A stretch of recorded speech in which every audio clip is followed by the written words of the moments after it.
Hello everyone, welcome to another video. This time I'm going to talk to you about more remote design sprint tips. It's just general tips for you to keep in mind when you are participating or running remote design sprints. Some of these things may sound obvious and simple enough, but I'll just help remind you because oftentimes these are the things that I forget to do myself. Before we start further, I would really appreciate if you give us a thumbs up on this video. If you enjoy our content, make sure you subscribe. I noticed some of you watch the videos a lot but don't subscribe. Come on, man, do something about it. But I really appreciate it. Without a doubt, hit that notification button as well because it guarantees you that YouTube will remind you whenever we upload this type of videos. Let's get onto it. All right, so the first thing to do is make sure you find the right tools. Make sure you experiment with them as well. Test them. You know, in this world where we're so comfortable with so many different tools out there, we can be very confused and we get overwhelmed as well as to which one to use. At the end of the day, I mean, it matters, but it's not the end of the world if you chose the wrong one, as long as you move forward with whatever you're doing, the project that you're doing. We've created a video as well about best remote design sprint tools based on our point of view. So have a look at that. I'll make sure I'll drop a link down below, but find the best tool or the right tool for you. And if you're unsure but time's ticking and you got to move on with the project, just pick one. At least you learn something. Number two, find a good design sprint template. If you're not so familiar in running design sprints and you're just learning as you're doing it remotely, it can be challenging sometimes, but having the right templates or at least the right boards and virtual whiteboard templates will really help. Now, Miro and Mural will have some of these. I'll make sure we link some for you as well. Here at Relab, we're developing our own one that we use, which we'll have exclusively in our Relab Academy online course. So if you haven't seen that, by the way, go and check that out and make sure that if that's interesting for you and you see value in it, get a free sample. We've got some free samples and just make sure you go and check it out. The third thing to do is trim your schedule.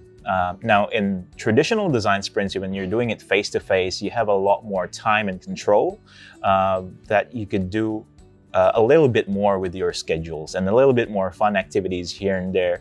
When you're doing it remotely, there's less control over time. I find that you want to make sure that it's as efficient as possible. You don't want to bore people. You don't want them to lose focus as well.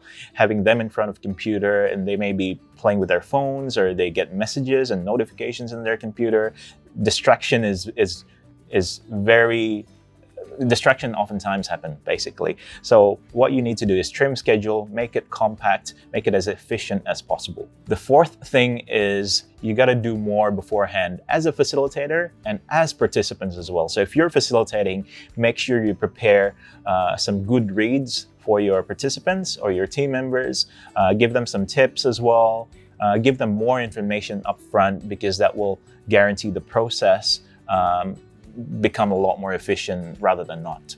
Number 5 is prepare for technical errors. Now, we all know that internet is oftentimes unstable, and depending on which part of the world or which part of the suburb that you're in as well, it really depends on how your internet provider performs. So prepare for technical errors, know what to do when you lose someone. Have plan Bs as well. Should someone sit out from the meeting for a while because of their own internet errors, then you should know what to do and you should know how to move forward with it. So just bear that in mind. Technical errors do happen and have a plan for it. Number 6, run a practice session. If you're in a smaller team, I would suggest do a test run. Spend an hour or two a day before or a week before, just for the team to get a feel of what the session is going to feel like.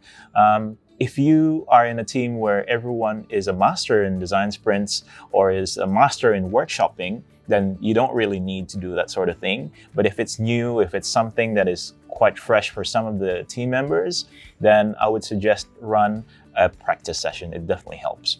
Number 7, always have markers or pens and paper ready.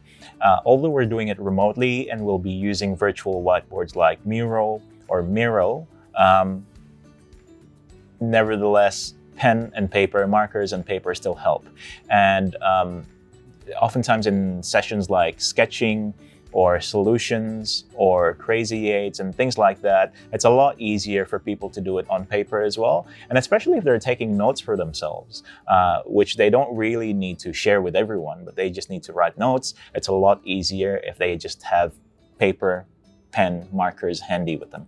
Number 8, if you can, make sure your video is on and stay muted as needed.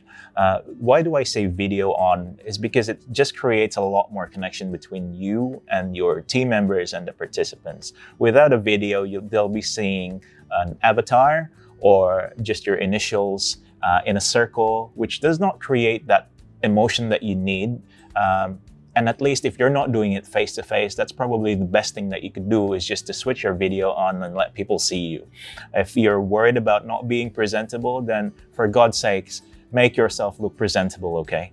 Number 9, use 2 screens if possible. Now, I understand some people won't have the luxury of this at home, but if you can, or when you can, have 2 screens available, because more real estate means more efficiency for you when you're working on something.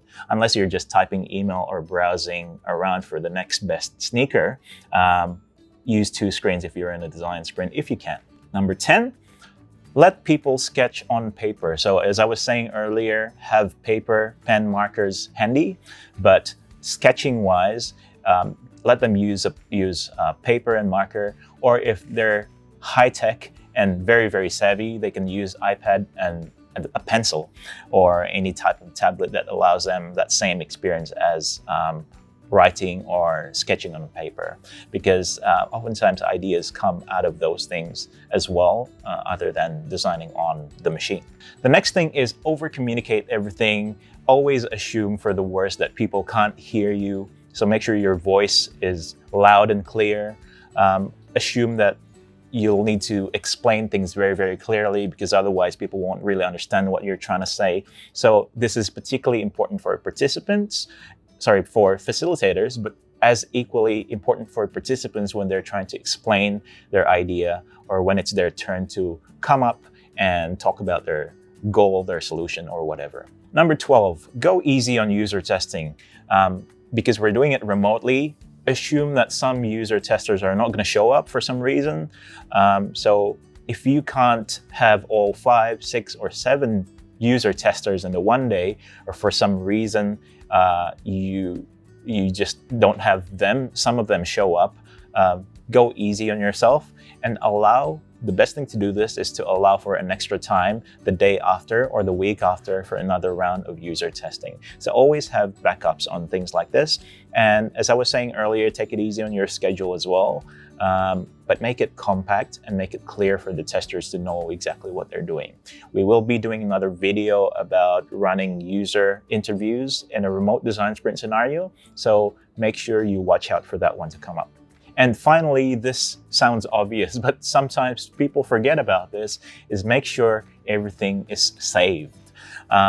And don't lose the things that you've been doing, or the artifacts that you've been doing, or the sketches that your team have come up with. So make sure everyone uploads them, it's saved, you have a repository for it, you know where to find things after the sprint. And so the sprint does not go into waste. Because in a sprint situation, oftentimes people are so in the action that you forget to document. But documenting is as important as well in a sprint. All right, guys. So those are some of my points on general tips that is hopefully helpful for you when you're running a remote design sprint or participating in one. If you like this video, again, give us a thumbs up, leave us a comment, let us know how we're doing, ask us questions even. I'd be more than happy to answer that for you. Other than that, make sure you have a good day and stay positive.